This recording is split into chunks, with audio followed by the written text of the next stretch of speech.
পর্তুজা পর্ব সংখ্যা 61। লেখিকা ইলমা বেহরুজ আর পাঠে আমি উপন্যাস প্রেমী বাই মরিয়ম। তাহলে আপনার ছেলে কোথায়? পদ্মজা উত্তেজিত হয়ে পড়ে। পূর্ণা পদ্মজার এক হাত চেপে ধরে অনুরোধ করে, আপা শান্ত হও।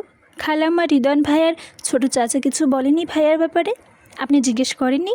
ফারিনা নির্বিকার স্বরে বললেন, আমি হ্যালোকে কথা কই না। আপনার ছেলের জন্য আপনার চিন্তা হচ্ছে না? রাতে বাড়ি ফেরেনি, আপনি তো তার মা নাকি? পদ্মজার গলা কাঁপছে, তার হৃদস্পন্দন বেড়ে গেছে। আমিরের কিছু হলে তার মা সমুদ্রে পড়ে যাবে। হেমলতার পরেই একটা মানুষকে এসে অন্ধের মতো বিশ্বাস করে ভালোবাসে। ফারিনা নিশ্চুপ, একটা পদ্মজার কথায় পাত্তা দিচ্ছে না। ব্যথায় টনটন করে উঠল পদ্মজার পা।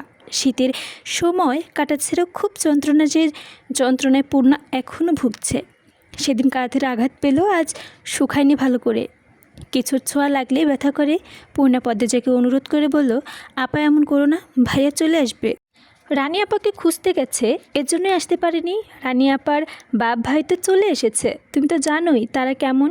রানী আপার জন্য শুধু মায়া, শুধু ভাইয়ারই, তাই ভাইয়া রানী আপাকে ছাড়তে আসতে পারছে না। পূর্ণা কথাগুলো যুক্তিসঙ্গত হলেও পদ্মজার মন মানছে না। গোলমাল তো আছেই। পদ্মজা পূর্ণাকে এক হাতে সরিয়ে বিছানা থেকে নামার জন্য এক পা মেঝেতে রাখে। সঙ্গে সঙ্গে পুরো শরীরে একটা সূক্ষ্ম তীব্র ব্যথা ছড়িয়ে পড়ে। আর্তনাদ করে আবার শুয়ে পড়ল পদ্মজা।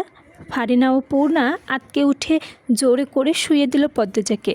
কিন্তু পদ্মজা নাসুরবান্দায়, সেটা তার স্বামীর খবর যতক্ষণ না পাবে শান্ত হবে না। ফারিনা অশান্ত করে বললেন, ওরা বাবুর ক্ষতি করব না, বাবুর কাছে ওদের অনেক কিছু পাওনের আছে। কাগজের কলমে এই বাড়িটার মালিক বাবু।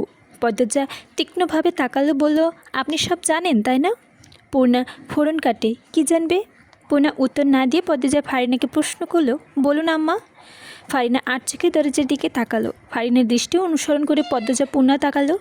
কে যেন দাঁড়িয়ে আছে, শাড়ি দেখে মনে হচ্ছে লতিফা। পূর্ণা ডাকতে উদ্যুক্ত হয়। পদ্মজা পূর্ণার হাতে ধরে ফেলে, ইশারা করে চুপ থাকতে বলে। তারপর ফারিনা প্রশ্ন করে, তাহলে আপনি নিশ্চিত ওনারা ক্ষতি করবে না, জানে মারবে না? এ কথাগুলো শুনে পদ্মজা হুচকুচিয়ে যায়। সে উৎকণ্ঠা হয়ে বলল, এ কথা কেন বলছেন? ফারিনা আবার নিশ্চুপ হয়ে গেল। পদ্মজার মাথায় রগে রগে দপদপ করছে। এই বাড়ির মানুষগুলো মস্তিষ্ক চেয়ে চলে, তার কোনো কুল কিনারা নেই। এত জটিল কিছুতে ধরা যাচ্ছে না, একেবারে একজনকে এক এক রূপ। পদ্মজাকে সারাদিন এটা ওটা বলে বিছানায় রাখা হলো। পদ্মজা সারাদিন পাশে রইল। পদ্মজা সারাক্ষণ উনি উনি করে গেছে। ফারিনা কোনো জবাবই দিলেন না। দরজার ওপাশে সারাক্ষণ লতিফা ছিল। পূর্ণা অনেকবার লতিফাকে ধরেছে। তখন লতিফা হেসে বলেছে, পদ্ম আপা কেমন আছে দেখতে আইছিলাম। পূর্ণা কঠিন স্বরে অনেকবার নিষেধ করেছে যাতে না আসতে, তবু লতিফা এসেছে। পদ্মজা নিষেধ করার পরও পূর্ণায় স্থির হয়। বিকেল হয়ে গেল, তবু আমিরের দেখা নেই। এদিকে পদ্মজা বিছানায় বসে ইশারায় ফজরের কাজা নামাজ পড়েছে। দুপুরে আসরের নামাজ বসে বসে ইশারায় করেছে। ফারিনা দুপুরে না করেছিলেন। এত কষ্ট করে নামাজের কী দরকার? করো না, আল্লাহ মাফ করবো এমনিতেই। পদ্মজা তখন মিষ্টি করে জবাব দিয়েছিলেন, যতক্ষণ হুঁশ জ্ঞান আছে নামাজ ছাড়ার পথ নেই আম্মা। আল্লাহ তাআলা অসুস্থ মানুষকে ইশারায় নামাজ পড়ার পথ দিয়েছেন। কেন দিয়েছেন? নামাজ বাধ্যতামূলক বলে। ইসলামে নামাজের গুরুত্ব অনেক বেশি। ফারিনা এই কথার উপরে কিছু বলতে পারেনি। পদ্মজা ধর্মকর্ম নিয়ে খুব জানে। পদ্মজার কাছ থেকে অনেক কিছু শিখেছেন। ধর্মের কথা বলার সময় পদ্মজা অন্য সব কিছু ভুলে যায়। তাই পুরোটা দুপুর তিনি পদ্মজাকে ইসলাম ধর্মের খুঁটিনাটি সব কিছু নিয়ে প্রশ্ন করে গেছেন। বিকেলবেলা পূর্ণা জানালো সে আজ এই বাড়িতে থাকবে।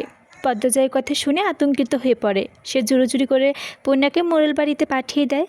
এই বাড়িতে মোটেও সুবিধার না, সে ঝুঁকি নিতে চায় না। পূর্ণা চলে যাওয়ার আগে পদ্মজা কিছু সূরার নাম বলে দেয়, পড়ে ঘুমানোর জন্য। এই জন্য 2 লাইনের সূরা শিখিয়ে দেয়, পড়ে ঘুমালে বিপদ হবে না। পূর্ণা চলে যাওয়ার কিছুক্ষণের মধ্যে আজান পড়ে সন্ধ্যার।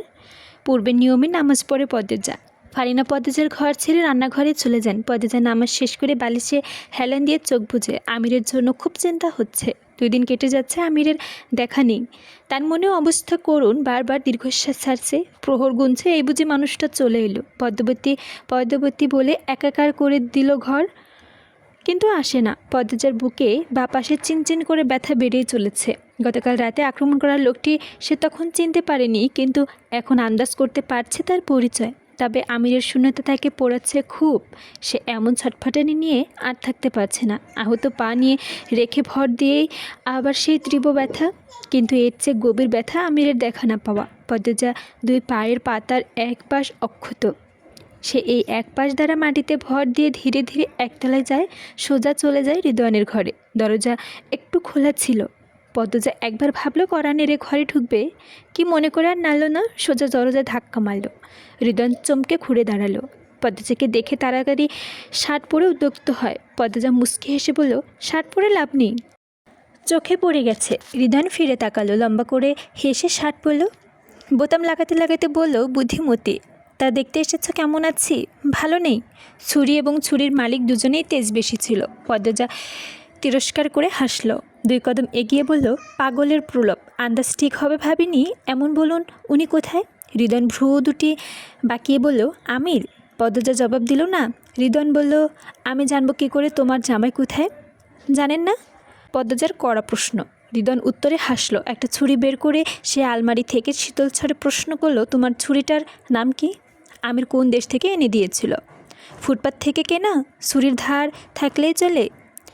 অভিজ্ঞ হতে হয় আক্রমণকারীর হাত, তাই ছুরির নাম না খুঁজে নিজের হাতটাকে অভিজ্ঞ করুন।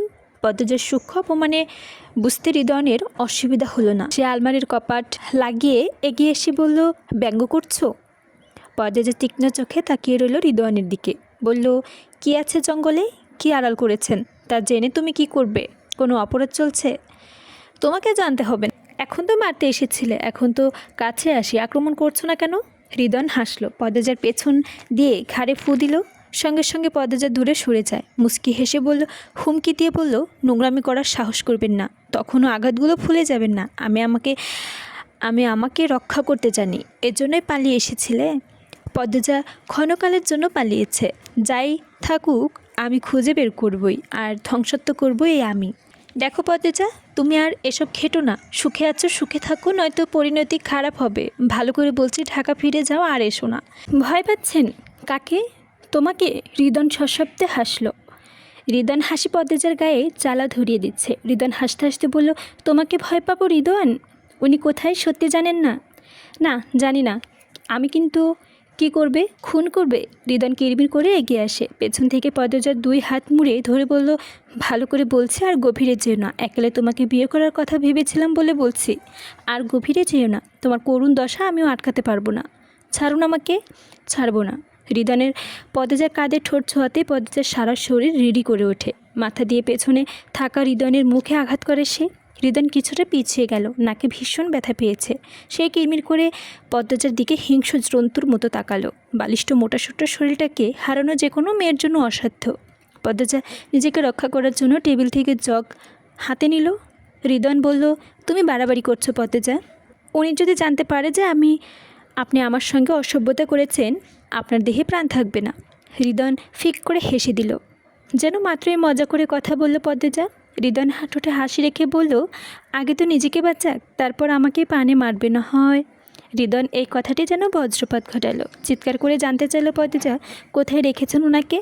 কি করেছেন ওনার সঙ্গে? ঘরে যাও পদ্মজা। আপনি বলুন, উনি কোথায়? ঘরে যাও বলুন আপনি পদ্মজা। পদ্মজা জগ ছুঁড়ে মারল রিদওয়ানের দিকে। ঝট করে সরে দাঁড়ালো রিদওয়ান। জগ স্টিলের থালা বাসনের উপর পড়ে বিকট শব্দ হলো। সেই শব্দ শুনে ছুটে আসে মজিদ খলিল, তবে আসেনি একটা মহিলাও। পদ্মজা বিছানার উপর ছুরি রেখে দ্রুত হাতে তুলে নিল সেটা। সে তার নিজস্ব কৌশল ব্যবহার করে রিদওয়ানকে আঘাত করল, উদ্যক্ত হলো। রিদওয়ান ছুরিসহ পদ্মজার হাত চেপে ধরে ফেলে, ফিকফিকিয়ে বলল, তোমার 3 বছরের ছুরি চালানোর অভিজ্ঞতা আর আমার 20 বছরের পেশা, পেরে উঠবে না। পদ্মজার হাত থেকে খলিল ছুরি টেনে নিল। পদ্মজা যেন হিংস্র বাঘিনী হয়ে ওঠে। আমিরের শোকে তার মাথা কাজ করছে না।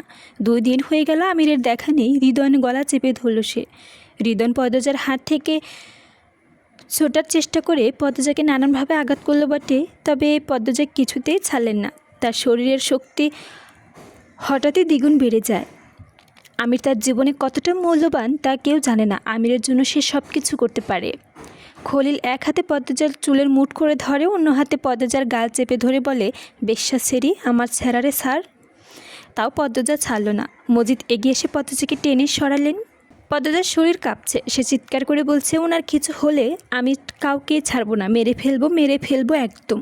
হৃদন ছাড়া পেয়ে প্রাণ ভরে নিঃশ্বাস নিল। তারপর তেড়ে এসে থাপ্পড় বসালো পদ্মজার গালে। পদ্মজা গালের ক্ষত থাপ্পড়ের ভার নিতে ব্যর্থ, ছিঁড়ে গেল চামড়া। পদ্মজা 2 হাতে মজিদ ধরে রেখেছেন। পদ্মজা মজিদকে খেয়াল করেনি। সে চেঁচিয়ে ফারিনাকে ডাকলো, আম্মা আম্মা, আপনি কোথায়? আম্মা, ওরা আপনার ছেলেকে মেরে ফেলবে আম্মা। ফারিনা এলো না। খলিল হুঙ্কার ছাড়ে, এই খাঙ্কি ছেড়ির গাত্রে আগুন বেশি, ছিঁড়া দেওরে। পদ্মজা কান দিয়ে ধোঁয়া বের হচ্ছে। সে মুখ ভর্তি থুতু ছুঁড়ে দেয় খলিলের মুখের ওপর। তাৎক্ষণিক হৃদয় পদ্মজার শাড়ির আঁচল দিয়ে পদ্মজার গাল পেঁচিয়ে ধরে কিরমির করে বলল, এই মাগির ঝি, তোরে অনেকক্ষণ ধরে বোঝাচ্ছিলাম, ভালো করে কান দিয়ে ঢুকেছ না? মায়ের মতো হইছোস? তোর মারেও মেরে দিতাম যদি নিজে থেকে না মরতো। পদ্মজার চোখ উল্টে যাচ্ছে। মজিদ হৃদন বলছে, হৃদন ওরে ছেড়ে দে, মরে যাবে। হৃদন তাও ছাড়ছে না। অবশেষে খলিল হৃদন জোরে ধাক্কা দিয়ে সরালেন। পদ্মজার শরীরে সব শক্তি শেষ। সে কাশতে কাশতে মেঝেতে লুটিয়ে পড়ল। চোখ বুজে আসছে। কল্পনায় ভেসে উঠল আমিরের শ্যামবর্ণ মায়ামুখ। তার মুখ দিয়ে অস্ফুটন স্বরে ডাকলো, আম্মা। তারপরে হারিয়ে ফেলল জ্ঞান। 3 জন পুরুষকে মাটিতে লুটিয়ে পড়ে আছে পদ্মজা। বুকে শাড়ি নেই, খয়েরি রঙের ব্লাউজ পরা, গলায় লাল দাগ, মুখে নখের আঁচড়, গালে চেপে ধরার দাগ, চামড়া ছিঁড়ে যাওয়ার রক্ত, ফর্সা 2 হাত শক্ত করে চেপে ধরার দাগ জলজল করে ভাসছে। চুলকাটা ছিঁড়ে পড়ে আছে আশপাশে। পাশে সাদা ব্যান্ডেজ করা, আবার লাল হয়ে উঠেছে। আগুন সুন্দরী পদ্মজার ক্ষুথিন রূপে খুঁতের মেলা বসে গেছে। জানালা দিয়ে আসা উত্তরের হাওড়া হুশহারা পদ্মজার রক্ত ধীরে ধীরে শুকাচ্ছে। কেউ নেই তাকে বুকে আগলে ধরার জন্য। পদ্মজার অবস্থা দেখে ঘরের দেওয়ালগুলো কুমড়ে কুমড়ে কাঁদছে। মাথার উপর সূর্য নিয়ে কলসি কাঁধে আজিজের বাড়িতে ঢুকলো পূর্ণা। পাতলা ছিপছিপে ওড়না, অথচ কাঁধে পিতলের প্রকাণ্ড কলসি। খালি কলসিতে ভরে বাঁকা হয়ে পড়ছে। পানি ভর্তি কলসি নিয়ে কী করে বাড়িতে ফিরবে সে কে জানে। সকাল থেকে তাদের টিউবওয়েলের সমস্যা, পানি হচ্ছে না। সকালে বাসন্তী আজিজের বাড়ি থেকে পানি নিয়েছে। এখন আবার আসতে চেয়েছিল, পূর্ণা আসতে দিল না। সে নিজের দায়িত্ব নিয়ে এসেছে। বাসন্তী অনেকবার বলেছে এটুকু শরীর নিয়ে পারবি না। পূর্ণা অহংকার করে বলেছে, আমি না পারি এমন কিছুই নেই, তুমি ঘরে যাও তো। আজিজের বাড়ির সামনে পুকুর আছে, সেখানে নতুন ঘাট বাঁধানো হয়েছে। ঘাটে গোসল করছে আজিজের বউ আসমানি। 6 মাস আগে বিয়ে হলো আসমানির সঙ্গে পূর্ণার একেবারে কথা হয়েছে। পূর্ণা আসমানিকে না দেখলেও আসমানি পূর্ণাকে ডেকে ডাকলো, কী গো পূর্ণা, ফেরা চলা না? ভাবিরে চোখে পড়ে না? পূর্ণা ঘাড় ঘুরিয়ে তাকালো। অপরাধের কণ্ঠে বলল, খেয়াল করিনি ভাবি। পানি নিতে আইসো? আপনাদের টিউবওয়েলে শুনছি খালাম্মার কাছে। একটু বসো, আমি ডুব দিয়ে আইতাছি। আচ্ছা ভাবি। পূর্ণা মুখে আচ্ছা বললেও মনে মনে পরিকল্পনা করে পানি নিয়ে অন্য পথ দিয়ে বাড়িতে চলে যাবে। আসমানি একবার কথার ছুরি নিয়ে বসলেন। কথা ফুরোয় না। পূর্ণা আড্ডাবাজি খুব পছন্দ করে, কিন্তু এখন আর তার তাড়া আছে, তাড়াতাড়ি ফিরতে হবে। দুপুর হয়ে গেছে। পদ্মজা এখনও দেখতে আসেনি। পদ্মজাকে এখনও দেখতে যেতে পারেনি। গতকাল বিকেলে যে দেখে এলো, তারপর আর খোঁজ মেলেনি। চিন্তায় সারা রাত ঘুম হয়নি পূর্ণার। আজিজের বাড়ি অজ্ঞত শূন্য, ঘরের বাইরে কেউ নেই। পূর্ণা সোজা কলপারে এসে দ্রুত কল চেপে কলসি ভরে নিল। তারপর কিন্তু কলসি কাঁধে তুলে নিতেই হলো সমস্যা। কিছুতেই তুলতে পারছে না। আসমানি গামছা দিয়ে চুল মুছতে মুছতে এগিয়ে এলো। ফর্সা সুন্দর একটা মুখ, নতুন বউ সাপটা এখনও মুখে লেগে আছে। আসমানি কাছে এসে হেসে বলল, এত বড় কলসি নিবা কেমনি? খালামারে পাঠাইতা, তুমি একটু সাহায্য করো। কি কও, আমি লইয়া যাবো কলসি? আমি কি তা বলছি ভাবি, কাঁধে তুলতে সাহায্য করো। আসমানি ঠোঁটে হাসি নিয়ে বলল, ওহ, বাড়ির বউ তো শরম লজ্জার ডরে বাড়ি হয় না, নয়তো বাড়ি অবধি দিয়ে আসতাম। বাড়ি থেকে বের হতে লজ্জা লাগে, অথচ ভাসুরের সঙ্গে লুতে লজ্জা নেই। বাড়ি থেকে বের হতে লজ্জা করে, ভাসুরের সঙ্গে শুতে লজ্জা নেই। পূর্ণা কটাক্ষ করে বলল। ঠোঁটে তিরস্ক রেখা হাসি। আসমানি চোখ মুখের রং পাল্টে গেল, লাল হয়ে গেল ফর্সা মুখটা। চোখ ছাপিয়ে এলো জল। ক্ষণ মুহূর্তে পূর্ণার দিকে চেয়ে থাকে সে। তারপর এদিক ওদিক দেখে পূর্ণার এক হাত চেপে ধরে চাপা স্বরে বলল, কী করে জানছো? পূর্ণা এক ঝটকায় আসমানির হাত ছড়িয়ে দিল। বলল, তোমার সঙ্গে দেখা করতে এসে জানালা দিয়ে নোংরামি দেখেছি। আজিজ ভাই মাটির মানুষ, কত ভালো উনি, ওনাকে কেন ঠকাচ্ছ ভাবি? আসমানি শুদ্ধ হয়ে দাঁড়িয়ে থাকে। তার হাত দুটো অস্বাভাবিকভাবে কাঁপছে। চোখ থেকে জলের ধারা নেমেছে। পূর্ণা দেখে মায়া হয়। সে কণ্ঠ নরম করে বলল, কাউকে বলিনি আমি। 12-13 দিন যখন চাপা রেখেছি সারা জীবন পারবো। ভালো হয়ে যাও ভাবি। আজিজ ভাইকে ঠকাইও না, পাপ করো না। আসমানি অশ্রুরুদ্ধকর কণ্ঠে বলল, আমারে খারাপ ভাইব না। আসমানি অশ্রুরুদ্ধকর কণ্ঠে বলল, আমারে খারাপ ভাইব না। পূর্ণা কিছু বলল না। খারাপ কাজ করার পর কি করে খারাপ না ভেবে থাকা যায়? সে আসমানিকে অগ্রাহ্য করে কলসি তোলার চেষ্টা চালালো। আসমানি দ্রুত পায়ে কলপারে ছাড়ে। পূর্ণা কলসি কাঁধে তুলে সাহায্য সক্ষম হলো, কিন্তু খুব বেশি ভার, এখনই কোমর মুচকে যাবে। পূর্ণা কলপার ছাড়তেই সামনে এসে দাঁড়ালো আসমানি। চারদিকে চোখ বুলে নিলে এক নিঃশ্বাসে বলল, কাউরে কইও না পূর্ণা, আমার তোমার ভাই আর ঘরে রাখবো না। আমি চাই না এমন করতে। শফিক ভাই তো আমাগো থানা পুলিশ মানুষ। আমার ছোট বোনটাই 1 মাস ধরে হারায় গেছে, অনেক খোঁজ পাই নেই। পুলিশ দিয়ে খোঁজানোর ক্ষমতা আমার বাপের নেই। শফিক ভাইরে কইছিলাম, তখন উনি কইছে ওনার সঙ্গে।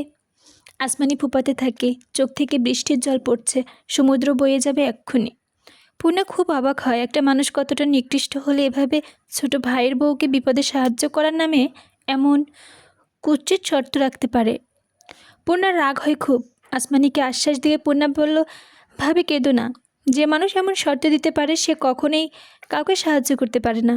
উনি তোমার বোনকে খুঁজবে না, কিন্তু আশা দেখে ভোগ ঠিকই করবে। তার সুযোগ দিও না, দোয়া করো শুধু তোমার বোন যেন ফিরে আসে। আসমানি শাড়ির আঁচল দিয়ে 2 চোখ মুছতে বলল, জানো পূর্ণা, আমি আমার বোনরে ছাড়া একটা দিনও থাকতে পারতাম না। তোমার সঙ্গে তো 1 মাস আরও 2 বার দেখা হয়েছে, কখনো তো বলে না তোমার বোনকে পাওয়া যাচ্ছে না। আম্মা কইছে, সেরি মানুষ হারায় গেলে কাউরে কইতে নেই, মানুষ ভাববে সেরা নিয়ে পালাইছে। আমি আসি আজ, কাল এসে সব শুনবো, অনেক কথা বলবো। আসমানি ঘাড় কাত করে সম্মতি জানালো। পূর্ণা ধীর পায়ে আজিজের বাড়ি উঠোন ছাড়ে। পথে উঠতেই দেখা হয় আজিজের মার সঙ্গে।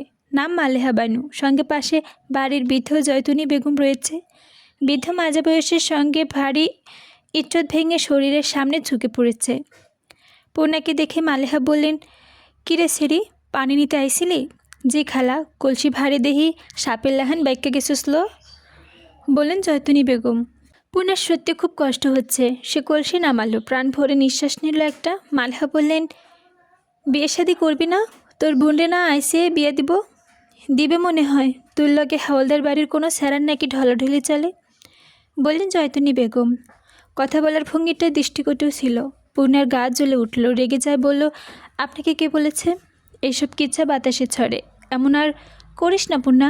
গায়ের রংটা ময়লা, বয়সও বেশি। আবার তো আরেক কিচ্ছা আছে, কয়েক বছর আগে বেজ্জতি হয়েছিলি গ্রামবাসীর হাতে। এখন আবার এমন কিচ্ছা কইরা বেড়াইলে কেউ বিয়া করব না। এখন দেখ তোর বোনরে কোনো ল্যাংটা লুলা দেখায় বিয়া দিতে পারে না, বললেন মালেহা। পূর্ণা মাথায় আগে মুখ ঢোলে বেশি। সে কিছু করা কথা শোনালে উদ্যত হয়। তার পূর্বে একটা প্রিয় পুরুষ কণ্ঠ ভেসে আসে, পূর্ণাকে বিয়ে করব না করব সে আপনাকে দেখতে কয় নাই কেউ। পূর্ণা না তাকিয়ে জেনে যায় কণ্ঠটির মালিককে। বুকে বা পাজর ছ্যাদ করে উঠল। উপস্থিত 3 জন একসঙ্গে ঘুরে তাকালো। কিছুটা দূরে মৃদুল দাঁড়িয়ে আছে, মাথায় গামছা বাঁধা, পরনে কালো শার্ট আর নীল লুঙ্গি। রোদের আলো গায়ের ফর্সা রং চিকচিক করছে। কি সুন্দর! পূর্ণা হেসে আবার চোখ ঘুরিয়ে নিল। মৃদুল মালেহাকে উদ্দেশ্য করে আবার বলল, নিজের চরকায় তেল দেন। পূর্ণাকে, গায়ের রং ময়লা আর আপনার কি পরিষ্কার? নিজের রংটা আগে দেখেন। এই স্যারা, তুই কই থেকে আইসো? বাপের নাম কি তা? বললেন মালেহা। কেন, পছন্দ হয়েছে? সেরি আছে, বিয়া দিবেন? সেরি গায়ের রং পরিষ্কার তো? মালেহা বানু হসকচে গেলেন। এ কেমন জাতের ছেলে, কেমন ছটফট করে। মৃদুল যেন বিরাট রসিকতা করছে এমনভাবে হাসল পূর্ণা। মৃদুল কলসি কাঁধে তুলে নিয়ে পূর্ণাকে আদেশের স্বরে বলল, হাসি থামায়া হাঁটো। মালেহা বানু জয়তুনি বেগমকে অবাক করে মৃদুল পূর্ণা চলে যায়। কিছুটা দূরে এসে পূর্ণা প্রথম মুখটা খুলল। এখন এসেছেন? কিছুক্ষণ আগে। মুখটা শুকনায় দেখাইতেছে কেন? আপাকে দেখেছেন আপনি? না, অন্দরমহলে ঢুকি নাই। পূর্ণা চুপ হয়ে যায়। মৃদুল বলল, এত ভারী কলসি নিতে পারছো, কষ্ট হয়েছে তো নিতে গেলে কেন? পূর্ণা আবার চুপ হয়ে গেল। মৃদুল দাঁড়িয়ে পড়ে। আর 1 মিনিট হাঁটলেই মোড়ল বাড়ি। সে পূর্ণার দিকে চেয়ে রেখে বলল, খুশি হও নাই? কী জন্য? পূর্ণা অবাক হয়ে জানতে চাইল। এই যে আয়া পড়ছি। পূর্ণা চোখ নামিয়ে ফেলে, মুচকে হাসে, চোখ মুখে লজ্জা ফুটে ওঠে। মৃদুল হাসল। সে যা বোঝার বুঝে গেছে। আশপাশে অনেক গাছপালা, বড় একটা গাছের ছায়ায় তারা দাঁড়িয়ে আছে। গ্রামে কেউ দেখে ফেলবে। কলসি কাঁধে নিয়ে পড়ে ভিজে গেছে। পেটু কোমরে একাংশে লেপে আছে কাপড়। মাথায় ঘুমটা নেই। গাছের পাতা ফকফকার দিয়ে এক ঝলক রোদ পূর্ণার মুখে ঘেঁষে কাজ ছুঁয়ে মাটিতে পড়ে। মৃদুলের নজরবন্দি। সে চমৎকার করে পূর্ণাকে বলল, ঘুমটা দিয়ে পথে হাঁটবা, বুঝছো? ডাকরিনি। পূর্ণার ঠোঁটে হাসি রেখে বাদ্যের মতো হ্যাঁ সূচক মাথা নাড়ালো। তারপর চট করে টেনে নিল ঘুমটা। মৃদুলের মুখে ডাকরিনি শব্দটা তার মন কাঁপিয়ে তুলেছে। খুশিতে উঠতে ইচ্ছা করছে। ডাকরিনি বলছে মানে তার চোখ দুটো ডাগর ডাগর, যা মৃদুলের ভালো লেগেছে, তার প্রশংসা করেছে। দুপুরের খাওয়া দাওয়া করে পূর্ণা তৈরি হয় হাওলদার বাড়ি যাওয়ার জন্য। সঙ্গে তৈরি হয় বাসন্তী, প্রেমাও পান্ত। তখন মগা এলো। পূর্ণার হাতে চিঠি দিয়ে বলল, তোমার বোনডে দিছি। চিঠি হাতে নিয়ে পূর্ণা মনে প্রাণ ভয়ে গেল। আপা চিঠি কেন পাঠাবে? অজানা আশঙ্কায় পূর্ণার বুক ধুকধুক করতে থাকে। মগা চলে আসে। চিঠি খুলল পূর্ণা। আদরের বোন, তুই আমাকে সবচেয়ে বেশি ভালোবাসিস, আমি জানি। আমার সব কথাও মানিস। মাঝে মাঝে ফাঁকিবাজি করিস, তবে আমি তোকে যা করতে বলবে একদম অমান্য করবি না। আমার একটা অনুরোধ, যতদিন না আমি আসি বা চিঠি লিখছি একদমই এই বাড়িতে আসবি না। কেউ যদি বলে আমি পাঠিয়েছি তোকে আনতে, তাও আসবি না। চোখ কান খোলা রাখবি, প্রেমাকে দেখে রাখবি। আমি ভালো আছি, পায়ে একটু আরাম পেয়েছি, একদম চিন্তা করবি না। আমি খুব দ্রুত আসবো। কেন নিষেধ করেছি আসতে তা নিয়ে মাথা ঘামাস না। আমি একদিন তোকে সব বলবো। এখন আমার কথাটা রাখ, একমুখো হোস না। আমি ভালো আছি। আবার ভাবিস না আমি কোনো বিপদে আছি। শুনবি কিন্তু আমার কথা। আমার কথা অমান্য করলে আমার সঙ্গ আর পাবি না, মনে রাখবি। খাওয়া দাওয়া করবি ঠিক মতো, নামাজ পড়বি, ঘরে কাজকর্ম হাত লাগাবি। ইতি তোর আপা। লেখাগুলো এলোমেলো অগোছালো, মনে হচ্ছে তাড়াহুড়ো করে লিখেছে, অথবা অনেক কষ্টে লিখেছে এক একটা অক্ষর। কপালে ছড়িয়ে থাকা এক গাছি চুল কানে গুঁজে পূর্ণা আবার চিঠিটা পড়ল। পড়ার পর এতটুকু নিশ্চিত হয়েছে যে তার বোন ভালো নেই, বড় বিপদে আছে সে। ঘুম ভাঙতেই হসকসিয়ে গেল পদ্মজা। চোখের সামনে সব কালো কালো, রং ব্যতীত কিছুই নেই, ঘোর অন্ধকার। কিছু দেখা যাচ্ছে না। পদ্মজার চোখ কচকলে আবার তাকালো। না, কিছু বদলায়নি, সব কিছু কালো। বিকেলে সে বৈঠকখানার সোফায় শুয়ে বই পড়ছিল। তারপর নিজে অজান্তে ঘুমিয়ে পড়ে। আর ঘুম ভাঙতে দেখে সব অন্ধকার। পদ্মজা অন্ধকারে হাতুড়ে বেড়ায় দেওয়ালের সুইচ। তার সিঁড়ি ভেঙে নেমে আসে আলো। আলোয় ভেসে আসে আমিরের মুখ। পদ্মজা দেয়াল থেকে হাত সরিয়ে দিকে তাকিয়ে থাকে। আমির পদ্মজা চেয়ে 2 হাত দূরে দাঁড়ালো, তবে দৃষ্টি আবেগপ্রবণ। পদ্মজার হৃদস্পন্দন থমকে যায়। কাচুমাচু হয়ে প্রশ্ন করল, আপনি সব বাতি নিভিয়েছেন? আমির জবাব দিল না দিয়ে হাতে থাকা সুন্দর কাচের হারিকেনটি পাশে রাখল। পদ্মজা কিছু বুঝে ওঠার আগে পদ্মজাকে কোলে তুলে নিল। পদ্মজা আমতা আমতা করে শুধু বলতে পারল, এ এ কি? আমির তাতে ঘরে নিয়ে আসে পদ্মজাকে। পদ্মজা ঘর থেকে অবাক হয়ে, ঘরের চারদিক অদ্ভুত সুন্দর কাচের ছোট হারিকেন, আর মাঝে এক ঝুড়ি পদ্মফুল। সময়টা শরৎকাল। দিনের বেলা শরতে সাদা মেঘ নীল আকাশে পাল তোলে, ছবির মতো ঝকঝক সুন্দর করে তোলে আকাশটাকে। কমে আসে যখন তখন বৃষ্টির জ্বালাতন। সময় বিলঝিল ছাপিয়ে শাপলার পদ্ম ফোটার। এত পদ্মফুল দেখে মনে হচ্ছে বড় একটা বিলের সব পদ্মফুল তুলে নিয়ে এসেছে আমির। পদ্মজা প্রশ্ন করার পূর্বে আমির পেছন থেকে 2 হাতে পদ্মজার কোমর জড়িয়ে ধরে বলল, মনে আছে প্রথম রাতে বলেছিলাম একদিন পদ্মফুল দিয়ে আমার পদ্মবতীকে সাজাবো? সময়টা নিয়ে এসেছি, দেখো তাকিয়ে। পদ্মজা ঝুড়ি ভর্তি পদ্মফুলগুলোর দিকে তাকালো। তার চোখ দুটো জ্বলে ছলছল করে ওঠে। ঘাড় ঘুরিয়ে আমিরকে চেয়ে দেখে আবেগমাখা কণ্ঠে সে বলল, কথাটা মনে রেখেছেন? উত্তরে আমির হেসেছিল। প্রথম রাতের চেয়ে কোনো অংশে কম সুন্দর ছিল না সেই রাত। পদ্মজা সেজেছিল পদ্মফুল দিয়ে, স্বামীর যত্ন করে সাজিয়েছিলেন। সময়টাকে আরও সুন্দর করে তুলেছে প্রকৃতি দিয়ে। মৃদুল শীতল বাতাস, জানালা দিয়ে প্রবেশ করা বাতাসের দাপুটে পদ্মজার ঘুম ছুটে যায়। সে ধরফরিয়ে উঠে বসে, হাত বাড়িয়ে খোঁজে আমিরকে। নেই, বিছানা খালি। আবার সে পুরনো দিনের আরেকটি সুন্দর মুহূর্তের স্বপ্ন দেখেছে। জলে ভরে ওঠে তার চোখ দুটো। আর 5 দিন আমির নেই, কোনো এক অজানা জায়গায় বন্দি আছে। পদ্মজা এক হাতে উল্টো পাশ দিয়ে চোখের জল মুছল। বালিশের ওপর থেকে আমিরের শার্টটা চুমু খেলো একবার, আবার ভিজে উঠল আবার তার চোখ দুটো। সেদিন রিদওয়ান খলিল মজিদ তারা আহত হওয়ার পর তাকে ওখান থেকে নিয়ে এসেছে। সে জানে না চোখ খুলে ফারিনাকে দেখেছিল। তিনি ডুকরে কাঁদছেন আর চোখের জল মুছছেন। লতিফাকে জিজ্ঞেস করে পদ্মজা জানতে পারে সময়টা দুপুর। সারা শরীর তখন বিষধর ব্যথা, ওঠার শক্তিটুকুও নেই। গলার ব্যথা একটু কমেছিল। প্রথম মাথায় আসে আমিরের কথা। রাতের ঘটনা মনে পড়তে বুঝে যায় এভাবে সে এদিকে সঙ্গে পারবে না। তাকে তার মায়ের সঙ্গ মতো শান্ত হতে হবে, সময় সুযোগ বুঝে কাজ করতে হবে। ফারিনা আদর করে খাইয়ে দিলেন। তিনি পদ্মজার উপর করা নির্মম অত্যাচার আটকাতে পারেনি বলে বারবার ক্ষমা চেয়েছিলেন। তিনি নাকি চেষ্টা করেছিলেন। কীরকম চেষ্টা করেছেন সেটা বলেননি, পদ্মজা জিজ্ঞাসাও করেননি। এরপর পদ্মজার কাপা হাতে পূর্ণ চিঠি লিখে ফারিনার হাতে দেয়। তিনি মগাকে দিয়ে পাঠিয়ে দেন মোড়ল বাড়ি। পরের দিন চুপচাপ কাটিয়ে দেয় পদ্মজা। আমিরের শোকে ভেতরে ভেতরে ঝড় বললেও সামনে সে নিশ্চুপ থেকেছে। সুস্থ সময়টা আসলো, নয়তো কাজের কিছুটা হবে না, উল্টো নরম কিটগুলো হাতে মরতে হবে। আমিরের জন্য দুই হাত তুলে অঝরে কেঁদেছেন। আমির যেন ভালো থাকে, তার কাছে ফিরে আসে। খুব মনে পড়ে মানুষটাকে। হাত পা ছড়িয়ে কাঁদতে ইচ্ছা করে। পদ্মজা আমিরের শার্ট বুকে ধরে ফুপিয়ে উঠল। দরজার সামনে এসে ফারিনা দাঁড়ালো। কেউ একজন দরজার সামনে দাঁড়ানো আছে খেয়াল হতেই পদ্মজা হাতের উল্টো পাশ দিয়ে চোখের জল মুছে তাকালো। ফারিনা ঘরের ভিতরে ঢুকলেন। গায়ে সাদা খয়েরি মিশ্রণের শাল। পদ্মজার আমিরের শার্ট বালিশের উপর রেখে বলল, আসরে আজান পড়েছে আম্মা?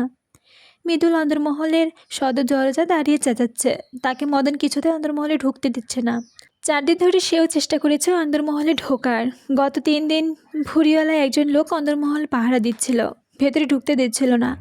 এখন দিচ্ছে না মদন। মাথায় ব্যান্ডেজ নিয়ে মৃদুলের সঙ্গে তর্ক করছে। মৃদুল বলছে, দুলাভাই ঢুকতে দেন কইতাছি। সমস্যাটা কি ঢুকলেন সেটাই তো বুঝতেছি না। দেখো মৃদুল মিয়া, এটা আমার কথা না, মজুদ চাচার কথা।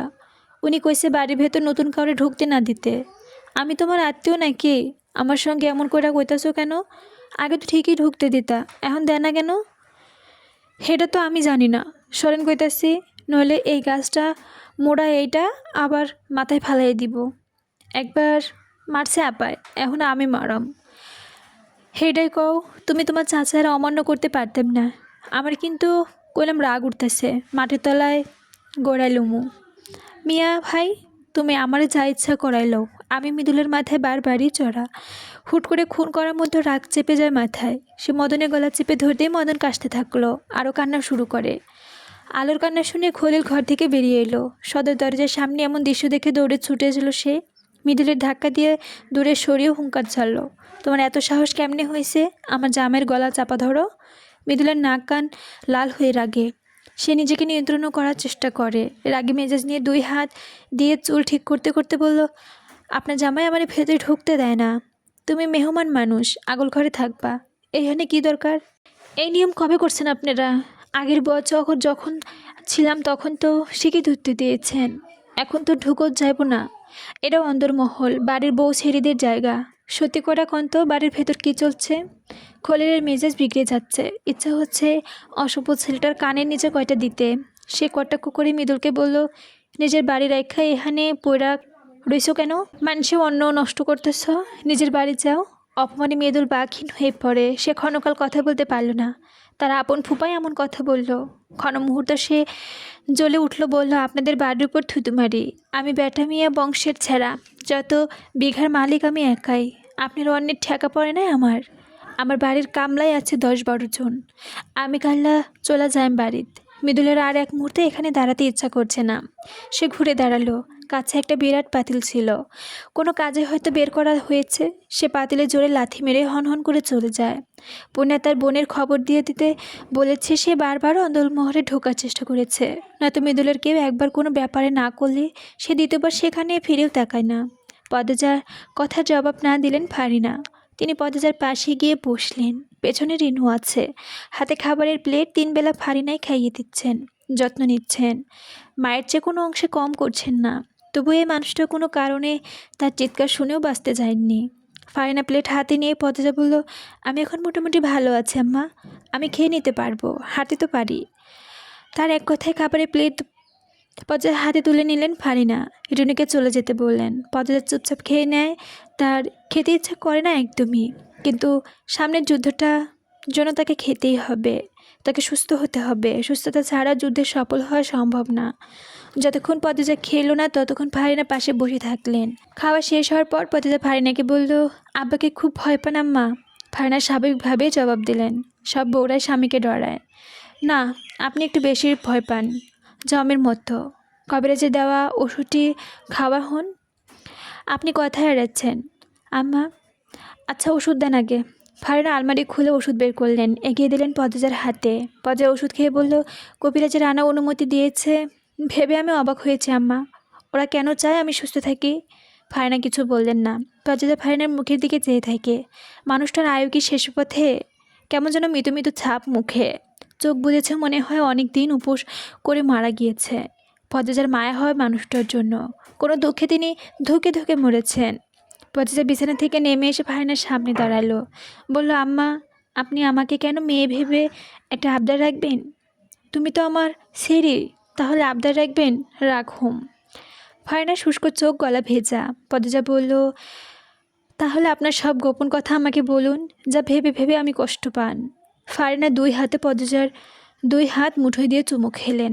এক ফোঁটা জল পড়ে পদ্মজার হাতে। মমতাময়ী স্পর্শে পদ্মজার শরীরের লোম খাড়া হয়ে যায়। ফারিনা বললেন, তার আগে কও, আমি সব কয়াম পর তোমারে যা ইচ্ছা কয়াম তাই তুমি করবা। পদ্মজা অপলক নয়নে ফারিনার চোখের দিকে তাকিয়ে থাকে। কি করতে বলবেন তিনি? যদি সে সেটাও করতে না পারে, সম্ভব না হয়? পদ্মজা বলল, আপনার চাওয়া যদি যুক্তিসঙ্গত হয় তো তাই করব আম্মা। ফারিনার চোখে জল মুছে বললেন, আমি বাবুর বাপরে দেখাইতাছি, তুমি শুয়ে থাকো। কথা শেষ করেই ফারিনা দ্রুত পায়ে বেরিয়ে যান। পদ্মজা মাঝে উত্তেজনা কাজ করছে। সে জানে না কি শুনতে চাচ্ছে, তবে সেটা সাধারণ ঘটনা না, কথা হবে না, এটা নিশ্চিত। সে ঘরের পায়চারি করতে করতে জানালার ধারে আসে। দেখতে পায় রিদওয়ানকে হাতে একটা পলিথিন নিয়ে জঙ্গল থেকে বেরিয়ে আসছে। এই জঙ্গলের মাঝেই তো আছে তালাবদ্ধ রহস্য জাল, যার চাবি তার কাছে আছে। আলমগীরের দেওয়া চাবিটা পদ্মজার কোনো তালাবদ্ধ রহস্য জালের চাবি মনে হয়। রিদওয়ান গত দিনগুলো 3-4 বার তাকে দেখে এসেছে, কিন্তু কিছু বলেনি। রিদওয়ান মতিগতি বোঝা যায় না, অদ্ভুত সে। রিদওয়ানকে দেখলে পদ্মজার শরীর রাগে কাঁপে। বেশ কিছুক্ষণ পর মায়ের পায়ের শব্দ আসে কানে। শব্দটা শুনে মনে হচ্ছে পুরুষের পায়ের শব্দ। পদ্মজা দ্রুত এসে বিছানায় এক কোণে বসে। সে কোণে ছুরি রাখা আছে। ঘরে প্রবেশ করে রিদওয়ান। পদ্মজাকে দেখে লম্বা করে হেসে বলল, তারপর বলো, কেমন আছো? পদ্মজা থেকে জবাব না পেয়ে রিদওয়ান আবার প্রশ্ন করল, সুস্থ আছো তো? পদ্মজা সাড়া দিল না। রিদওয়ান চেয়ার টেনে বসলো, বলল, তোমাকে এত চুপচাপ দেখাচ্ছে, আমি অবাক হচ্ছি। কি পরিকল্পনা করছো বলো তো? পদ্মজা তীক্ষ্ণ দৃষ্টি নিয়ে তাকালো, বলল, কাপুরুষ বোধ হয় আপনার মতো মানুষকেই বলা হয়। রিদওয়ানের ঠোঁটে হাসি মিলিয়ে যায়। চল শক্ত হয়ে আসে, তারপর হুট করে হেসে দিয়ে বলল, কাপুরুষ তো কী করেছি? স্বামীর অবর্তমানে তার স্ত্রী গায়ে হাত তুলেছেন, আবার সেই স্ত্রী অসুস্থ ছিল। এমন তো কাপুরুষেরাই করে। এত কথা না বলে চুপচাপ যা বলি শোনো। আমির আমাদের ব্যাপারে অনেক নাক গলিয়েছে, অনেক সমস্যা করেছে, তবু আমরা আমিরকে এক শর্তে ফিরিয়ে দেব, যদি তুমি সেই শর্ত মানো। কি শর্ত? তুমি আমিরকে নিয়ে ঢাকা চলে যাবে, কখনো আন্দরমহলে ফিরবে না। যদি না মানি? অবুঝের মতো প্রশ্ন করি না, বলিনি, শর্ত দিয়েছি। না মানা তোমার ব্যাপার। আপনারা আমাকে ভয় পাচ্ছেন কেন? রিদওয়ান হাসল। পদ্মজা বলল, সেদিন মেরে আধমরা করেছেন, এবার একদম মেরে দিন, তাহলে আপনাদের সমস্যা শেষ। বেহুদা আমাকে যুক্তি দিয়ে ভেজাল করে বাড়াচ্ছেন। ঢাকা গিয়ে পুলিশ নিয়েও তো আসতে পারি। রিদওয়ান বিরক্তিতে সূচক উচ্চারণ করল, বলল, তোমাকে মারা যাবে না। আমাকে দিয়ে আপনাদের কি কাজ হবে সেটা মারা যাবে না। এত প্রশ্ন করছো কেন? মনে আছে তাই? রিদওয়ান রাগে উত্তেজিত হয়ে পড়েছে। তুমি শর্তে রাজি আছো নাকি? আগে বলুন, কার কাজে লাগবো আমি? কার খাতিয়ে আমাকে মারা যাবে না? তুমি শর্তে রাজি নাকি সেটা বলো। এই যে আমার পাঞ্জাবিতে তাজা লাল রক্ত দেখছো, এটা কিন্তু রক্ত। এই রক্তটা আমিরের। পদ্মজার চোখ জল করে ওঠে। এমনিতে এত হিংস্র মানুষটার হাসি কথা তার গা জ্বালিয়ে দিচ্ছে, তার উপর স্বামীর রক্ত দেখাচ্ছে। পদ্মজা উঁচু গলায় প্রশ্ন করল, ওনাকে জঙ্গলে রেখেছেন তাই না? শর্তে রাজি তুমি? না, তোমাকে তো আমি। রিদওয়ান রেগে তেড়ে আসে। পদ্মজা পাশে টেবিল থেকে ওষুধের কাচের বোতলটা নিয়ে আঘাত করে রিদওয়ানের মাথায়। আকস্মিক আগুনে বিছানায় পড়ে গেল রিদওয়ান। পদ্মজাও দ্রুত তার সঙ্গে ছুরি দিয়ে তোলার আগে হাতে নিল। রিদওয়ান বিছানায় পড়া 2 সেকেন্ডের মধ্যে তার পিঠে আঘাত করে ছুরি দিয়ে। আহত রিদওয়ান আর্তনাদ করে উঠল। পাঞ্জাবি ছেড়ে ছুরি আঘাত শরীরের মাংস পর্যন্ত চলে গিয়েছে। সুযোগ পদ্মজার হাতের মুঠোয়, সে এই সুযোগ হারাবে না। এতদিন সে এদের মানুষ ভেবে এসেছে, কিন্তু এরা মানুষরূপী শয়তান, আর শয়তানকে বুঝে শুনে নয়, ইচ্ছে মতো আঘাত করা উচিত। পদ্মজা দ্রুত কাঠের চেয়ারে তুলে নিল হাতে। শরীরের সব শক্তি দিয়ে আঘাত করলো রিদওয়ানের মাথায়। রিদওয়ানের কানের পাশ দিয়ে নামলো রক্তের ধারা, নিস্তেজ হয়ে পড়ল শরীরটা। পদজা নৃশংস হিংস্র বাঘিনীর মতো হাঁপাতে থাকে। মিনিট দুয়েকের পর শাড়ির আঁচল মেঝেতে তুলে বুকে জড়িয়ে নিল। হুট করে যেন শান্ত সমুদ্র গর্জন তুলে লণ্ডভণ্ড করে দিয়েছে চারপাশ। ফারিনা পদজার ঘরে প্রবেশ করে ঘাবড়ে গেল। বিছানা রক্তাক্ত দীর্ঘদেহী একজন পুরুষ সংজ্ঞাহ হারা হয়ে পড়ে আছে, নাকি মরে গেছে। ফারিনা শিউরে ওঠেন। পদজা ফারিনাকে এক নজর দেখে জগ থেকে গ্লাসে নিয়ে ঢকঢক করে পানি পান করলো। ফারিনা মনে হচ্ছে বিছানায় পড়ে থাকা রক্তাক্ত পুরুষ মানুষটি রিদওয়ান। যখন শতভাগ নিশ্চিত হলেন এটাই রিদওয়ান, তখন মনে তীব্র একটা ভয় জেগে বসল। তিনি নিঃশ্বাস আটকে পদজার কাছে ছুটে গিয়ে চাপা স্বরে প্রশ্ন করলেন, হৃদু কি মইরা গেছে? পদজা তাৎক্ষণিক জবাব দিতে পারল না। সময় নিয়ে ধীরে সুস্থে বলল, মরেনি বোধ হয়, তবে বেশিক্ষণ এভাবে থাকলে মরে যাবে। পদজার তরঙ্গহীন গলার স্বর ফারিনার ভয়ে মাত্রা বাড়িয়ে দিল। তিনি পদজাকে আচমকা বুকে জড়িয়ে ধরলেন। থমথম খেয়ে বললেন পদজা। ফারিনার হৃদস্পন কাঁপুনি টের পেল সে। ফারিনা অস্থির হয়ে বললেন, ও মা। পদজা ফারিনার বুক থেকে মাথা তুলে বলল, কি হয়েছে আম্মা? ফারিনার চোখের দৃষ্টি অস্থির। তিনি ঢোক গিলে বললেন, তুমি পালাইয়া যাও, আর আইও না, রুম্পার মতো চলে যাও।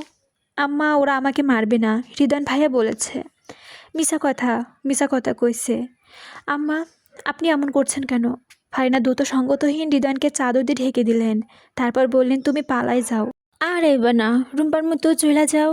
আম্মা, ওরা আমাকে মারবে না, রিদওয়ান ভাইয়া বলেছে। মিছা কথা কইছে। আম্মা, আপনি এমন করছেন কেন?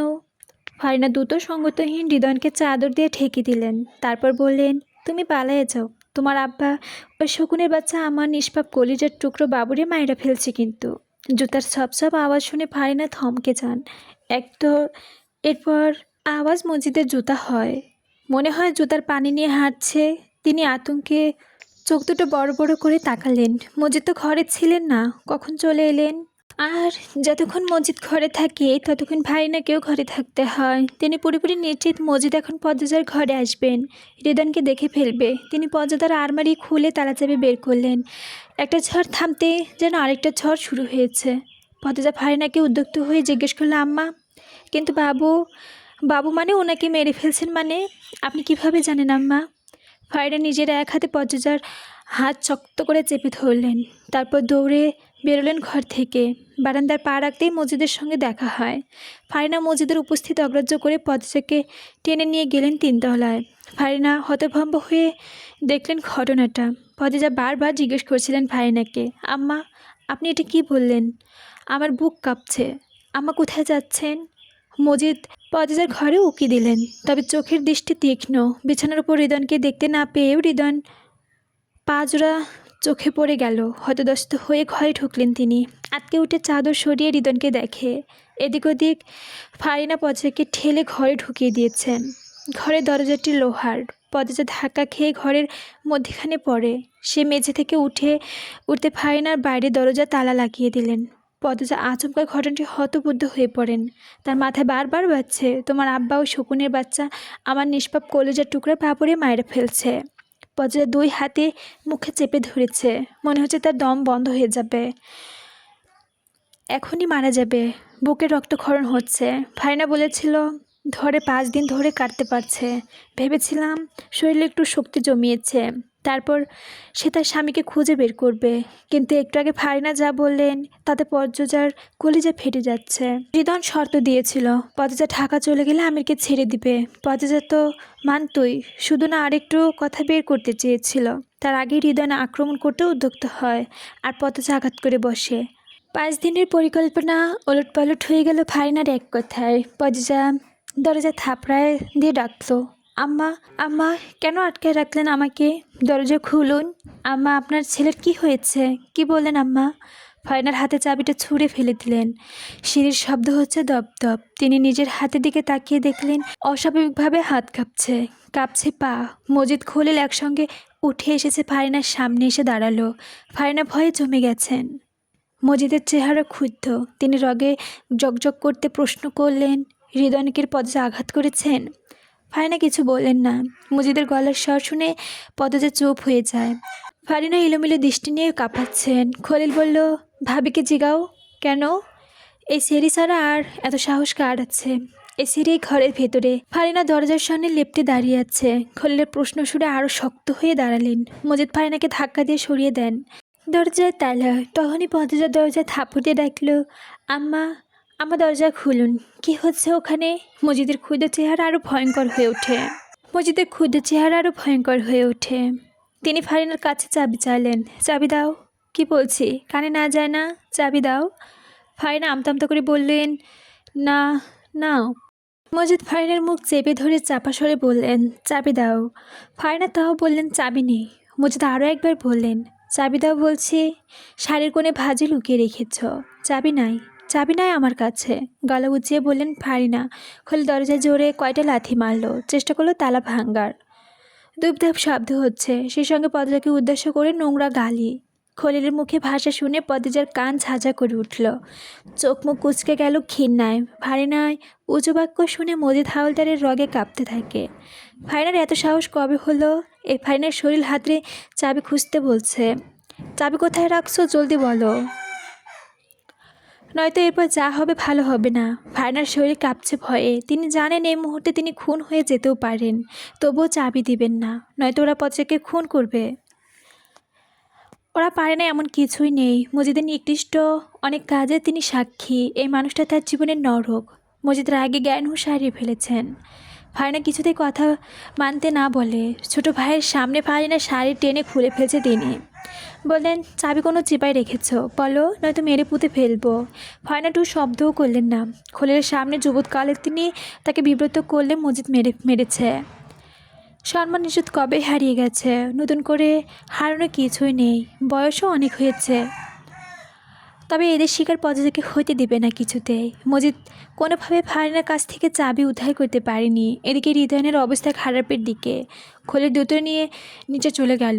মজিদ ফারিনাকে মেঝেতে ফেলে ইচ্ছামতো লাথি থাপ্পড় দিলেন, সঙ্গে বিশ্রী গালিগালাজ। চারপাশ ফারিনার কান্নার ভারী হয়ে ওঠে।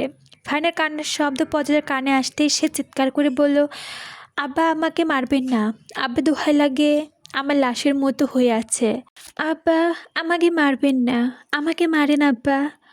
আম্মা দরজা খুলুন, আমাকে এভাবে কেন মারছেন? আব্বা আপনি তো অন্দরমহলের ফেরেশতা ছিলেন। আব্বা আপনার এমন রূপ কেন? আম্মা দরজা খুলুন। আব্বা আম্মা খুব কষ্ট পাচ্ছে, অনুরোধ করছে আমার আর মারবেন না। বাইরে ফারিনার কান্না, ঘরের ভেতরে পদজার কান্না, আর দরজার এলোপাথারি থাপ্পড়ের আওয়াজ, সব মিলে চারপাশ যেন চূর্ণ বিচূর্ণ হয়ে যাচ্ছে। খলিলের ডাক শুনে মজিদ চলে গেল, কিন্তু যাওয়ার পূর্বে ফারিনার পেটে বড় একটা লাথি পুষিয়ে দিয়েছেন। সঙ্গে সঙ্গে ফারিনার মুখ দিয়ে বমি বেরিয়ে আছে। মজিদ চলে যাওয়ার পর মিনিট দুয়েকের পর দৌড়ে আসে লতিফা। সিঁড়িতে ওঠার সময় দুইবার হোঁচট খেয়েছেন। ফারিনার মাথায় নিজের কোলে নিয়ে কেঁদে বলল, খালাম্মা আপনি কেন খালুর বিরুদ্ধে গেলেন? ও খালাম্মা কথা কন, খালাম্মা। লতিফার ব্যাকুলতা কণ্ঠ স্বর শুনে পদজা আরও জোরে থাপ্পড় দিয়ে দরজায় বলল, লুতুবাবু আমার কি হয়েছে? লুতুবাবু দরজা খুলো। ও লুতুবাবু। ফারিনা স্পষ্ট স্বরে লতিফাকে বললেন, তোর খালু চইলা গেছে। গেছে। বাড়ি থেকে বাইর হয়েছে। ফারিনার কণ্ঠ নিভে আসছে। লতিফা ফারিনার মাথাটা সাবধানে মেঝেতে রেখে বারান্দায় থেকে বাইরে উকি দিল। মজিদ, খলিল, মদন আর বাড়ি দারোয়ান মিলে গরুর গাড়ি হৃদয়নকে নিয়ে যাচ্ছে। গেটের কাছাকাছি চলে গেছে। সে ফারিনাকে এসে বলল, বাইর হয়ে গেছে খালাম্মা। পদজা দরজা এলোপাথারি থাপ্পড় দিচ্ছে, বিকট শব্দ হচ্ছে। ফারিনা আঙ্গুলের ইশারায় ডান দিকে দেখিয়ে বললেন, ওইখানে খুঁজে দেখো, চাবি পাবি, দরজাটা খুইলা দে। লতিফা ফারিনার কথা মতো চাবি খুঁজলো, পেয়েও গেল। তারপর দরজা খুলতেই হমগুড়ি বেরোলো পদজা। ফারিনাকে দেখে তার হাত পা ঠান্ডা হয়ে এলো। গায়ে শাড়ি নেই, পেটিকোটার হাঁটু অবধি তোলা, মিষ্টি রঙের ব্লাউজের রক্তের দাগ, নাক দিয়ে কান দিয়ে ছড়ছে, ফুলে গেছে দুই হাঁটু, হাতে পায়ে জখম। বয়স্ক মানুষটাকে ওরাও ছাড়েনি। পাছে হাঁটু গেড়ে বসে ফারিনাকে জড়িয়ে ধরে কাঁদলো, আম্মা আপনি কেন চাবিটা দিলেন না? এরা মানুষ, নিজের বউকে কেন এভাবে মারে? লুতুবাবু আম্মাকে ধরো। লতিফা ফুপিয়ে কাঁদছে। সে কাঁদতে কাঁদতে বলল, পদজা তুমি কিচ্ছু জানো না, খালু এমনি মারে, ধরো আমাকে। লতিফা আর পদজা মিলে ফারিনাকে ধরে 3 তলায় আরেকটি ঘরে নিয়ে এলো। সে ঘরটি প্রথম রুম্পা ছিল, তারপর রানী। নিচতলা ঘরে নিয়ে সম্ভব না।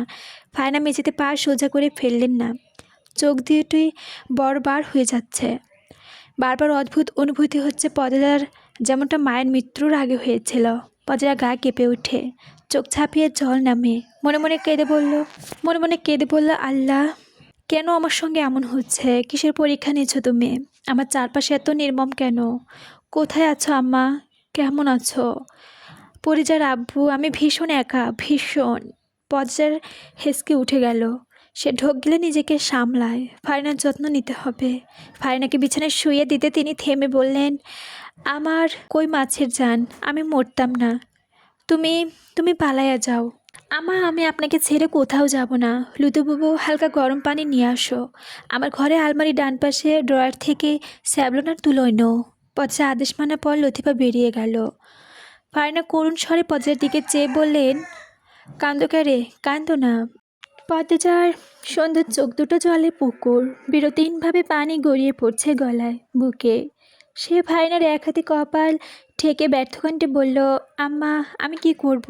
যখনই ভাবি এবার ঠিক হয়ে যাবে, তখনই ভয়ঙ্কর সব ঘটনার সম্মুখীন হতে হয়। আমি আর পারছি না, এত খারাপ পরিবেশ আমি নিতে পারছি না আম্মা। নিজেকে কিছুক্ষণ আগেও শক্তিশালী মনে হয়েছে আমি চাইলে সব পারবো, কিন্তু এখন খুব দুর্বল মনে হচ্ছে। আমি ওদের বিরুদ্ধে পেরে উঠছি না। আপনি ভালো হয়ে উঠুন। আপনার ছেলে কি সত্যি?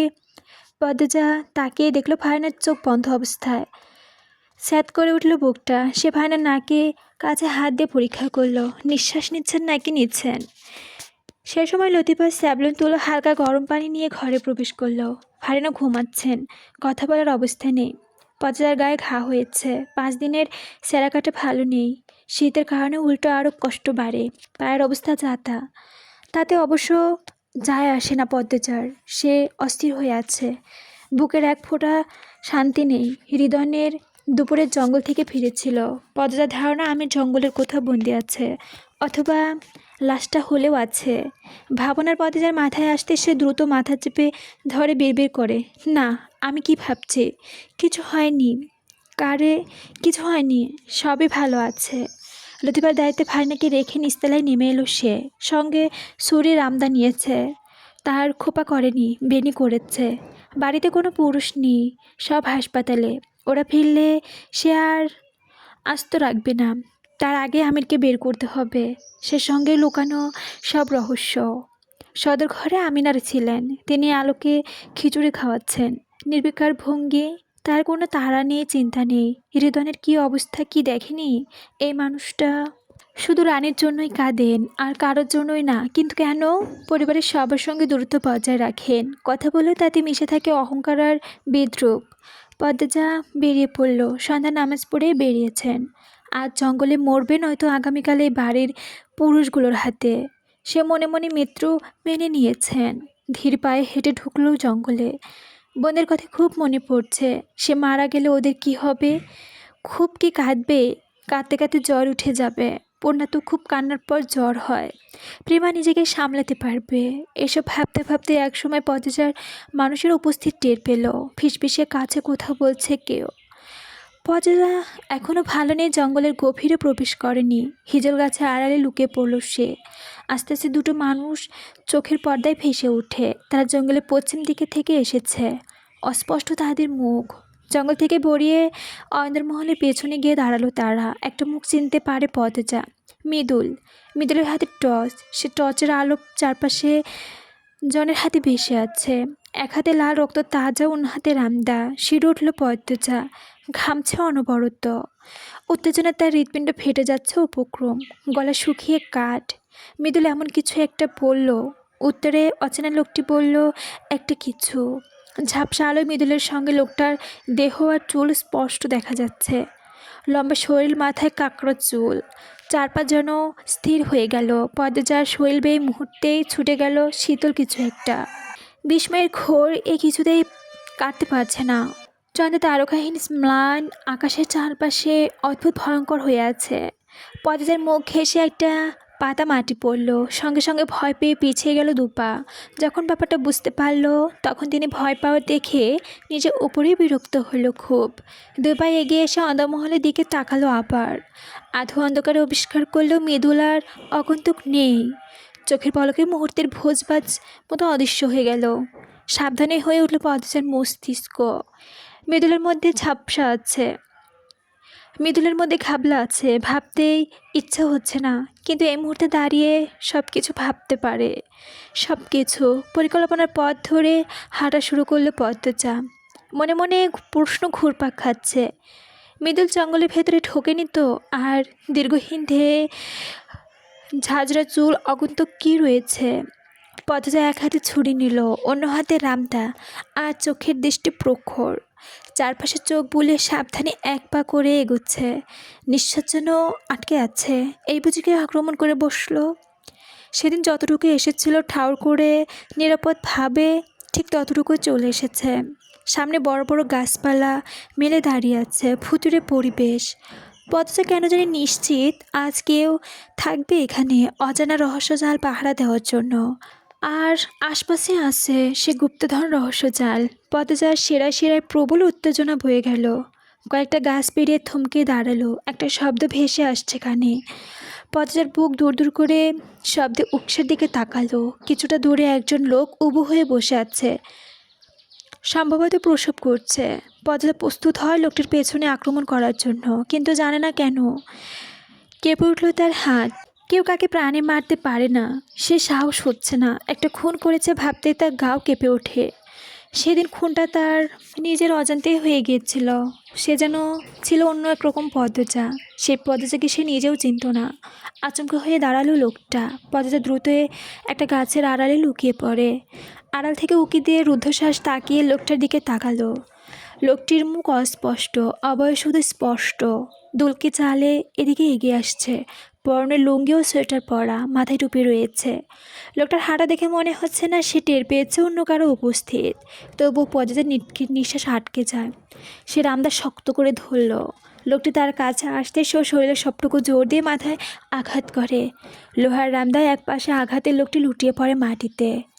গঙ্গানির শব্দ হচ্ছে, হাত পা ফোপাতে থাকে। সেকেন্ড কয়েকটার পর দেহটি নিস্তেজ হয়ে গেল। পদ্মজার বুক ফুপে বেরিয়ে এলো নিঃশ্বাস। তবে লোকটির কাঁচা খেলোয়াড় মনে হলো, এক আঘাতেই কুপকাত। পদ্মজা একবার ভাবলো টর্চের আলোয় লোকটির মুখ দেখবে। তারপর মাথায় এলো টর্চের আলো দেখে যদি উৎপাতা বিপদ থেকে উপস্থিত টের পেয়ে এগিয়ে আসে। তাই আর টর্চ জ্বালালো না। সে নিত দেহটিকে পেছনে ফেলে সামনে এগিয়ে গেল। বাতাসের শো শো শব্দ, ঝিঝি পোকার ডাক, অশরীর মতো দাঁড়িয়ে থাকা গাছপালা আর রাতের অন্ধকার বারবার পদ্মজার গা হিম দিয়ে যাচ্ছে। পদ্মজা প্রমাদ গুণে নিজের মধ্যে সাহস জোগাতে চেষ্টা করছে। বড় বড় গাছপালা ফেলে খোলা জায়গায় এসে দাঁড়ালো। সামনে কোনো বড় গাছ নেই। জঙ্গলের মাঝে এরকম খোলা জায়গা কেন? এতে কি কোনো রহস্য লুকিয়ে আছে? একদমই খোলা তাও না, জঙ্গলে লতাপাতা আছে, তবে একটু অন্যরকম। লতাপাতার মাঝে যে কোনো বিষাক্ত জীব থাকতে পারে। বিপদের কথা ভেবে পদ্মজা ঝুঁকি নিল। সে পা বাড়ালো সামনে। কয়েক কদম এগোতে জুতা ভেদ করে পায়ে ফুটল এক কাঁচা। আঘাতে আবার আঘাত লেগেছে। ব্যথায় পদ্মজার কলিজা ছেঁড়ার যন্ত্রণা অনুভব হয়। সে কাঁটা থেকে বের করার চেষ্টা করে। চোখ দিয়ে টপ টপ করে জল বেরোয়। রক্তজবা ঠোঁট দুটো ভিজে যায় জলে। মৃদুল এদিকে ওদিকে দেখে বলল, লিখন ভাই চলো চইলা যাই। অসহনীয় যন্ত্রণা লিখনের কপাল বিন্দু বিন্দু ঘাম জমছে। সেবা কয় তোয়াক্কা না, সে বলল পদ্মজার খোঁজ নিতে হবে আগে। মৃদুল বুঝতে পারছে না সে কী করবে। লিখনের হাত থেকে গল গল করে রক্ত বেরোচ্ছে। দুপুরে সে পূর্ণার সঙ্গে দেখা করতে মোড়ল বাড়িতে গিয়েছিল। পূর্ণার চোখ মুখ ফুলে যাদ্দা অবস্থা। অনেক কান্নাকাটি করেছে পদ্মজার জন্য। পূর্ণা আশঙ্কা করেছে তার বোন ভালো নেই, মৃদুলের ভাই তাই মনে হয়। সে যেতেই পূর্ণা ঝরঝর করে কাঁদতে থাকলো। তখন লিখন শাহ আসে, তার শুটিং শেষের দিকে। সপ্তাহখানেক পর ঢাকা ফিরবে, তাই পূর্ণাদের সঙ্গে দেখা করতে এসেছে। পূর্ণাকে এভাবে কাঁদতে দেখে লিখন বিচলিত হয়ে পড়ে। তারপর প্রশ্ন করে বিস্তারিত জানতে পারে। লিখন হাওলদার বাড়িতে আসতে চাইলে মৃদুল না করলো। সে বলল বাড়িতে ঢুকতে দেবে না। লিখন মৃদুলের কথা শুনে চলে এলো হাওলদার বাড়িতে। পিছু পিছু এলো মৃদুলও, কিন্তু দুর্ভাগ্যবশত দারোয়ান গেটের ভেতরে ঢুকতে দিল না লিখনকে। তখন মৃদু লিখনের সঙ্গে পরিকল্পনা করে তারা বাড়ির পেছনে ভাঙা পাঁচিলের ভিতরে দিয়ে ঢুকবে। লিখন প্রথম রাজি না হলেও পরে রাজি হয়। সে চিন্তিত হয়ে পড়েছে। পদ্মজার খোঁজ নেই কথাটা সে ভাবতেই পারছে না। এত বয়সে সে এসেও একটা মেয়ের জন্য ব্যাকুলতা হয়ে পড়েছে, তাও বিবাহিত মেয়ে। এমন মেয়েকে ভালোবেসে ব্যাকুল হওয়া তো সমাজের চোখে খারাপ। এই খারাপের জন্য সে পদচার থেকে নিজেকে এত দূরত্ব রাখে যাতে কোনো খারাপ কথা, কোনো দুর্নাম পদজাকে ছুঁতে না পারে, পদজা যেন অসুখী না হয়। সেই পদজাকে নাকি 4 দিন ধরে খোঁজ নেই। মৃদুল দেখা করতে চাইলেও তা দেখা করতে দেওয়া হচ্ছে না। লিখনের মাথায় রক তপতপ করতে থাকে। আধার নামতে দুজনে হাওলদার বাড়ির পেছনে ভাঙা প্রাচীর দিয়ে বাড়ির সামনে ঢুকে পড়ে। বাড়ির পেছনে যেন জঙ্গল, সে জঙ্গল সহ পুরো পাড়ের সীমানা মিলিয়ে চারদিকে ঘোর করলো প্রাচীর দেওয়া। তাই পেছনে প্রাচীর দিয়ে তারা আগে পশ্চিম দিকের জঙ্গলে পা রাখে। মৃদুল একবার মদনের সঙ্গে পশ্চিম দিকে এসেছিল তারা ওষুধি পাতা নিতে, তাই সে জানতো এদিকে বড় বড় গাছ কাটা আছে, এজন্য রামদানি এসেছে। লিখনের হাতে ছিল সেটা। লিখন অসাবধানতা বশত কাটা লতাপাতা কাটতে গিয়ে নিজের হাত আঘাত করে বসে, ফলে ক্ষত সৃষ্টি হয়। গলল করে বেরিয়ে আসে রক্ত। রক্তাক্ত হাত নিয়ে বেরিয়ে আসে জঙ্গল থেকে। মৃদুল চিন্তিত ভঙ্গিতে বলল, ভাই রক্ত তো বন্ধই হচ্ছে না, কি করা যায় বলেন তো? আসো চলে যাই, বাজারে যাইবা, নয়তো ডাক্তারের বাড়িতে নিয়ে যাব। ব্যস্ত হও না মৃদুল। লিখন এক জায়গায় বসলো। তারা অন্দরমহলে বাঁ দিকে আছে। মৃদুলের হাতে টর্চ নিয়ে লিখনের চারপাশটা দেখে নিল। তারপর বলল, ওই যে দেখা যাচ্ছে ওই পাতাটা নিয়ে আসো। আচ্ছা ভাই।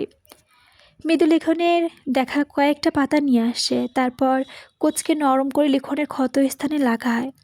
লিখন বলল, হয়েছে এবার, রক্ত পড়া বন্ধ হয়ে যাবে। আমরা চলে যাইতেই পারতাম। পদজা খোঁজ না নিয়ে কীভাবে চাই?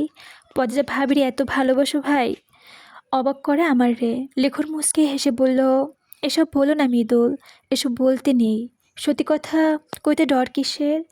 লিখনের ঠোঁটে হাসি রেখে উঠে দাঁড়ালো। হাঁটতে হাঁটতে বলল, বিবাহিত নারী নিয়ে এসব বলতে নেই, সমাজের ভালো দেখে না। সমাজেরই আমি জুতা মারি। তোমার বয়স বেড়েছে ঠিকই, জ্ঞান হয়নি। বলতে বলতে লিখন অন্দরমহলের পেছনে এসে দাঁড়ালো। গা হিম করা ঠান্ডা বইছে, তার পেছনে শীতবস্ত্র নেই, ঠান্ডা জমে যাচ্ছে সে। মৃদুল বলল, এই কথা আমার আম্মাও বলে। এসব কথা বাদ দেওয়া হন। শোনো, আমরা বাড়ির সামনে যাব নাকি পেছন থেকে কিছু করব? লিখনের ভাবগতি বোঝা যাচ্ছে না। মৃদুল লিখনের দৃষ্টি অনুকরণ করে অন্দরমহলের 2 তলায় তাকালো। পদজা ঘরের জানালার দিকে। প্রশ্ন করলো, পেছনে কি করার আছে? পদজা ঘরের জানালার পাশে ড্রেনটি গাছটি দেখলো। গাছে উঠে উকি দিল, পদজাকে দেখা যাবে, কথা বলা যাবে। উঠতে পারো গাছে? আরে পুরুষ মানুষ হয়েছে কি জন্য? তাহলে চলো উঠবো আমরা। একবার সামনের দিকে চেষ্টা করা উচিত। তুমি যাও, গিয়ে দেখো ঢুকতে দেয় নাকি। মৃদুল মুখ কালো করে বলল, দিবে না, আমরা অপমান ইচ্ছা করছে না। তাহলে চলো গাছে উঠে। মৃদুল ঠিকই চুল করতে করতে গুরুতর ভঙ্গিতে বলল, তুমি যখন কইছো আমি যাব। লিখন হাসলো। পূর্ণার মতোই মৃদুলের স্বভাব। পূর্ণাকে যে কারণে ভালো লাগে ঠিক একই কারণে মৃদুলকেও ভালো লাগে। মৃদুল চলে যায়। লিখনের মাথাটা ব্যথা করছে। সে দুহাতে কপালে দুপাশ চেপে ধরে রাখে। পদজা ঘরে জানালার দিকে তাকায়, ভাবে একজন জনপ্রিয় অভিনেতা হয়ে এভাবে প্রাচীর ডিঙ্গিয়ে লুকে একপক্ষী ভালোবাসার মানুষের খোঁজ নিতে আসাটাকে হয়তো কারো চোখে পাগলামি মনে হবে, কিন্তু তার চোখে সেটা গুরুত্ব, দায়িত্ব, নিজেকে ভালো রাখার দায়িত্ব। পদজা ভালো আছে, এভাবে মানসিকভাবে থাকে। এ কথা ঠিক, পদজার সঙ্গে আমিরের এত সুখে তার বুক চিনচিন ব্যথা হয়।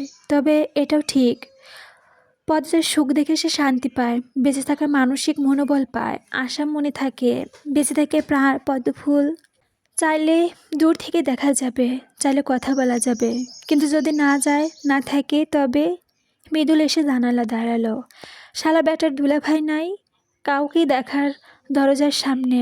লিখন বলল, তাহলে চলো সামনের দিকে যাই।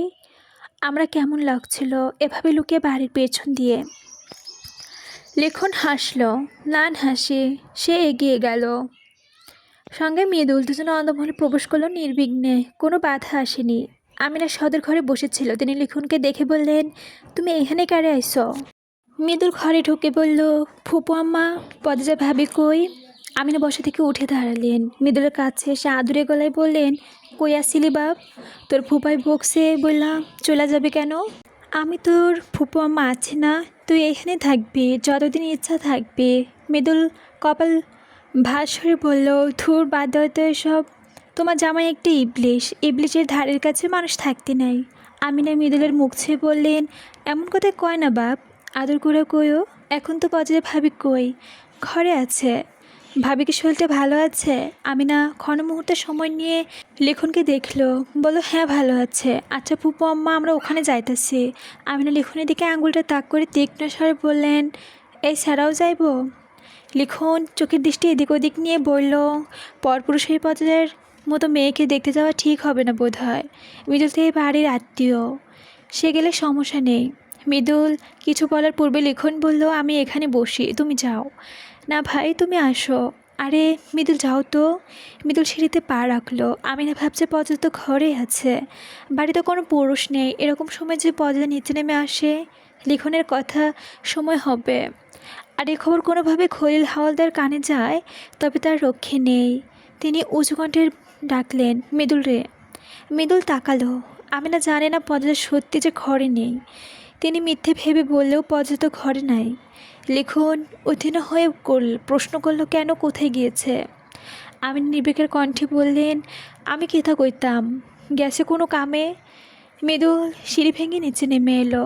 ভাবি একলা গেছে। আমি না আরেকটা মিথ্যা বললেন না, একলা যায় নাই, আমিরের লগে গেছে। মৃদুল উৎকোচ হয়ে জানতে চাইলো, আমির ভাই বাড়িতে আসছিল? আমি যে দেহি নাই, ভাবছি জরুরি কোনো কামে ঢাকাত গেছে। আচ্ছা ফুপু আম্মা আমাদের মহলে নজরবন্দিতে আছিল কেন? আমায় ঢুকতে দেয় নাই কেন?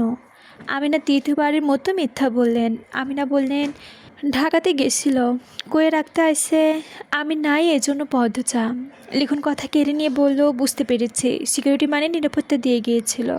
আমি তো আসি গ্রামে। আমির হাওলাদার খুব ভালোবাসেন পদ্মজাকে। শেষ শব্দ তিনটে লিখন জোরপূর্বক হেসে বলল, তার চোখের মনে চিকচিক করছে। মৃদুল আফসোস স্বরে বলল, ধুর দেখা হইল না, আসি চাচ্ছি, বলল লিখন। মৃদুল লিখন বেরিয়ে আসে। মৃদুল বলল, পদ্মা ভাবি চিঠি তো মনে হয় না এত সহজ ব্যাপার। পদ্মা একটা রহস্যময়ী মায়াময়ী, তাই বোধ হয় রহস্যটা লেখে চিঠি রেখেছে। আমির হাওলাদার যখন এখানে আছে নিশ্চিত পদ্মা ভালো আছে। মৃদুল গভীর মগ্ন নিয়ে কিছু ভাবছে। সে লিখনের কথায় জবাবে বলল, তবুও আগামীকাল পদ্মার সঙ্গে যোগাযোগ না করলে আমরা আসবো না। মৃদুল লাফিয়ে উঠে বলল, এটাই ভাবছিলাম। লিখনের হাতে রক্ত পড়া বন্ধ হয়ে ব্যথার টিপো তা মুখ দেখেই বোঝা যাচ্ছে। মৃদুল বলল, ভাই সাইকেল নিয়ে আমি আসি, এই অবস্থায় হেঁটে যাওয়া ঠিক হবো না। লিখনও সায় দেয়। মৃদুল আগল ঘর থেকে সাইকেল নিয়ে আসে। মৃদুল সামনে, লিখন পেছনে বসলো। তাদের দারোয়ান দেখে অবাক হয়, তবে বেশি কিছু বলেনি। মৃদুল হুমকি দিয়ে বেরিয়ে পড়ে। রাতের স্নিগ্ধ বাতাসে লিখন অনুভব করলো তার বুকে সূক্ষ্ম ব্যথাটা সর্বাঙ্গে ছড়িয়ে পড়েছে। সে একবার ঘুরে তাকালো হাওলদার বাড়ির গেটের দিকে। বর্তমান সুদর্শন ধনী লিখন শাহ সবসময় ঠোঁটে প্লাস্টিকের হাসি ঝুলিয়ে রাখে। তাকে দেখে সবাই কত সুখী মনে করে, কত যুবক স্বপ্ন দেখে লিখন শাহর অবস্থান আসার। কিন্তু তারা কি কখনো জানবে লিখন শাহ সর্বাঙ্গ বুকের ভেতরে বিষাক্ত সুচ নিয়ে আসে। সে সূর্যের তীব্রতা তাকে এক মুহূর্তেও শান্তি দেয় না। পদ্মজা চারদিকে নজর ফেলে হাঁটছেন, কিন্তু তাকে পড়ার মধ্যে কিছু পাচ্ছে না। কি এমন আছে এখানে যা পাহারা দেওয়ার জন্য কেউ না কেউ থাকে? কিছু তো নজরে আসছে না। পদ্মজার জঙ্গলি লতাপাতার উপরে হাঁটতে হাঁটতে অনেক দূরে চলে আসে। শিশিরের জলে পায়ের তালু থেকে হাঁটু অবধি ভিজে গিয়েছে। পা জোড়া ঠান্ডা জমে যাওয়ার উপক্রম। সেখান থেকে কোথাও শিয়াল ডাকছে। পদ্মজার বুক ধুকধুক করে কাঁপছে। মনে হচ্ছে কজোড়ার চোখ তার দিকে তাকিয়ে আছে, যে কোনো মুহূর্তে আক্রমণ করে বসবে, ছিঁড়ে খাবে দেহ। ভাবতে পদ্মজার গা শিউরে ওঠে। সে ঢোক গিলল, তারপর আয়তাল কুর্চি পরে বুকে ফু দিল। আয়তাল কুর্চি যতবার পড়ে ততবার নিজের মধ্যে একটা শক্তি অনুভূতি করে, ভরসা পায়। এই মুহূর্তে তার ব্যতিক্রম হয়নি। সামনে এগোতে এগোতে একসময় আবিষ্কার করলো তার পায়ের নিচে মাটি বদলে অন্য কিছু আছে। চকিতে পদ্মার মস্তিষ্ক 4 গুণ গতিতে চলতে উঠল। সে পায়ের নিচে লতাপাতা সরাতে গিয়ে দেখল এই লতাপাতাগুলো শেকড় নেই। পদ্মজা দ্রুত গতিতে সব লতাপাতা সরালো। এখানেই আবছা আলো দেখে ভেসে উঠল লোহার মেঝে। পদ্মজার মুখে একটি গাঢ় বিস্ময়ের ছাপ ফুটে উঠল। উত্তেজনা বেড়ে যায়। শীতল শরীর উত্তেজনায় ঘামতে শুরু করে। লোহার মেঝেটা খুব একটা বড় নয়। পদ্মজার টর্চ চালিয়ে খুঁটিয়ে খুঁটিয়ে দেখে নিল একবার। একপাশে ছিদ্র রয়েছে, হাতে হয়তো চাবি ব্যবহৃত হয়। চকিতে পদ্মজার মাথায় এলো আলমগীরের দেওয়া চাবিটার কথা। সে দ্রুত পেটিকোটের 2 হাত ভাঁজ থেকে চাবিটা বের করলো। প্রবল উত্তেজনায় তার হাত মৃদু কাঁপছে। বিসমিল্লাহ বলে ছিদ্রে প্রবেশ করালো চাবি। কাজ করলো চাবিটা। পদ্মজা বিস্ময়ে পা খাড়া হয়ে পড়ল। কী হতে চলেছে? সে লোহার ভিতরে একটি অংশ 2 হাতে তোলার চেষ্টা করে। যতটা ভারী ভেবেছিল ততটা ভারী নয়। দেখে মনে হলো লোহার, বোধহয় আসলে লোহার না। ধীরে ধীরে পদ্মজা আবিষ্কার করলে একটা দরজা, গুপ্ত কোনো ঘরের দরজা। আজকে হিম হয়ে গেল সে। নিচের দিকে গেল, সিঁড়ি নেমে গেছে। পদ্মজা কাঁপতে থাকে, পা এগিয়ে দিল ভেতরে। ভয়ের জন্য একেবারেই পাচ্ছে না, তা না খুব ভয় হচ্ছে। এক আঞ্চন ঘটনার সম্মুখীন হতে আগে হয়নি। সিঁড়ি ভেঙে অনেক দূরে নেমে এলো সে। ভীষণ ঠান্ডা এদিকে, মনে হচ্ছে স্বপ্ন। কোনো রূপকথার গল্পে রাক্ষসপুরীতে চলে এসেছে। চোখের সামনে ভেসে ওঠে আরেকটা দরজা। এই দরজাটি অদ্ভুত ধরনের। তাদের ঢাকার বাড়িতে হুবহুব এরকম দরজা আছে। এই দরজার আড়ালে যাই হোক না কেন বাড়ির শব্দ আসে না। পদ্মা অস্পষ্ট একটা সন্দেহ বিবর হয়ে ওঠে। এই দরজাটা খুলতেই কাজ এলো আলমগীরের দেওয়া চাবিটা। চাবিতে চুমু খেলো পদ্মজা। এত গুরুত্বপূর্ণ চাবিটা আমি তাকে দিল কেন? এসব ভাবার সময় এখন না, বাকিটুকু তাকে দেখতে হবে। দরজা খুলে অন্য একটি অংশে প্রবেশ করতেই মুখে তীব্র আলো ধাক্কা খেলো। পদ্মজা কপাল কুঁচকে 2 হাত সামনে বাড়িয়ে আলোর গতিবেগ রোধ করে মুখে অস্ফুটন বিরক্তিসূচক শব্দ করল। তারপর ধীরে ধীরে তাকালো পিটপিট করে। চারদিকে রং বেরঙের বাতি জ্বলছে। সে বাতিগুলো তার চেনা, তাদের বাড়িতে আছে। যখন বিদ্যুৎ থাকে না, ব্যাটারি চালিত এই বাতিগুলো পুরো বাড়ি আলোতে ভরে ওঠে। 2 দিকে আরও 2টি দরজা। প্রথম দরজায় লেখা স্বাগতম, দ্বিতীয় দরজায় লেখা ধর রক্ত। রুম্পা তো এমন কিছুই বলেছিল। পদ্মজা আর এক মুহূর্তও দাঁড়ালো না, দ্বিতীয় দরজার দিকে এগিয়ে গেল। এটাই তালা নেই, তাহলে খুলবে কি করে? ধাক্কা দিল পদ্মজা, সঙ্গে সঙ্গে খুলে গেল দরজা। পদ্মজার মুখে হাঁ হয়ে যায়, ঠোঁট বারবার শুকিয়ে যাচ্ছে। এ কোথায় এসেছে? আর কি ফিরতে পারবে না নিজের ঘরে? আচমকা পদ্মজার কানে ভেসে আসে মেয়েদের কান্নার চিৎকার। পদ্মজার রক্ত হিম হয়ে যায়। একটা সময় একটা জায়গায় এতগুলো মেয়ে কেন কাঁদছে? কত কষ্ট, কত যন্ত্রণা সে কান্নায় বেগ বাড়ছে, যেন বিরতিহীনভাবে আঘাত করছে কেউ। পদ্মজা 2 হাতে ছুরি আর 1 হাতে রামদা শক্ত করে ধরল। তারপর সেই কান্না অনুশোচন করে এগিয়ে গেল সামনে। যত এগোচ্ছে কান্নাগুলো তীব্র ধাক্কা দিচ্ছে বুকে। নিঃশ্বাস আটকে আসছে পদ্মজার। সে চলে এসেছে খুব কাছে। চোখের সামনে আরেকটা ঘরের দরজা, একটু খোলা ওটা। সে সাবধানে দরজা ঠেলে ঘরে তাকালো। তার ঠিক তখনই তার পায়ে থেকে মাথার তালুব দিয়ে শিরশির করে উঠল। চোখের সামনে দেখা দৃশ্যটা দুঃস্বপ্ন বলে মনে হতে লাগলো। মনে হচ্ছে জায়গায় জমে গেছে। বিব্রত অবস্থায় 5-6টি মেয়ে হাত জোড়া ধরে কাঁপছে তাদের শরীর রক্তাক্ত। আর সামনে দাঁড়িয়েছে একটা লম্ব শ্যামবর্ণ দেহ। গায়ে শার্ট নেই, প্যান্ট নেমে আছে নাভির অনেক নিচে অবধি। তার হাতে বেল, সম্ভবত বেল দিয়ে মেয়েদেরকে আঘাত করছিল। প্রশস্ত হাটপোষ্ট শরীরের গড়নের মানুষটিকে চিনতে পেরে পদ্মজার বুকের পাঁজর টনটন করে উঠল। তার হাত থেকে পড়ে যায় ছুরি, রামদা। বিকট শব্দ হলো একটা। সেই শব্দ অনুসরণ করে উপস্থিত মানুষগুলো চোখে ছুটে গেল দরজার দিকে। পদ্মা ধপ করে বসে পড়ে মাটিতে। শরীরের সবটুকু শক্তি নিমিষে যেন শুষে নিচ্ছে। পদ্মা দেখে মানুষটার চোখ হিংস্র যন্ত্রের মতো জল জল করে উঠল। কপালে শিরা ফেসে উঠল। হিংস্র চাহনিটা যেন মুহূর্তে হয়ে উঠল আরও ভয়ঙ্কর। সে ভাবতেই পারছে না পদ্মজা এত দূরে চলে এসেছে। পদ্মজা বিস্ময় ভরা ছলছল চোখ দুটো মানুষটার দিকে তাক করে অস্পষ্ট স্বরে বলল, সে